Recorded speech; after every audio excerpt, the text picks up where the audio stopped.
नमस्ते, मी Snehal Garpankar. SP9 Nirbhaya news channel मध्ये आपलं पुन्हा एकदा स्वागत. तर पाहूया आजची स्पेशल न्यूज. उदरगड तालुक्यातील पुष्पनगर येथे वटपौर्णिमेचा सण पारंपरिक व उत्साहपूर्ण वातावरणात संपन्न करण्यात आला. या कार्यक्रमात गावातील महिलांनी मोठ्या संख्येने उपस्थित राहून वडाच्या वृक्षाची विधिवत पूजा केली. तर पाहूया आजची सविस्तर बातमी. कार्यक्रमादरम्यान महिलांनी पारंपरिक वेशभूषेत सहभागी होत वटपौर्णिमेचे धार्मिक महत्त्व जपत श्रद्धाभावाने पूजा अर्चा केली. संपूर्ण परिसर भक्तिमय वातावरणाने भारावून गेला.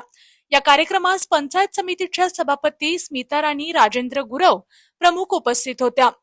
त्यांनी उपस्थित महिलांना वटपौर्णिमेच्या शुभेच्छा देत भारतीय संस्कृतीतील परंपरा आणि महिलांच्या सहभागाचे महत्त्व अधोरेखित केले.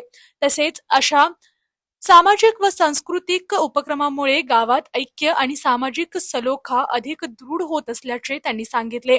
कार्यक्रमाच्या यशस्वी आयोजनाबद्दल ग्रामस्थांनी आयोजकांचे कौतुक केले. महिलांच्या उत्स्फूर्त सहभागामुळे पुष्पनगरातील वटपौर्णिमेचा सोहळा आनंददायी आणि संस्मरणीय ठरला.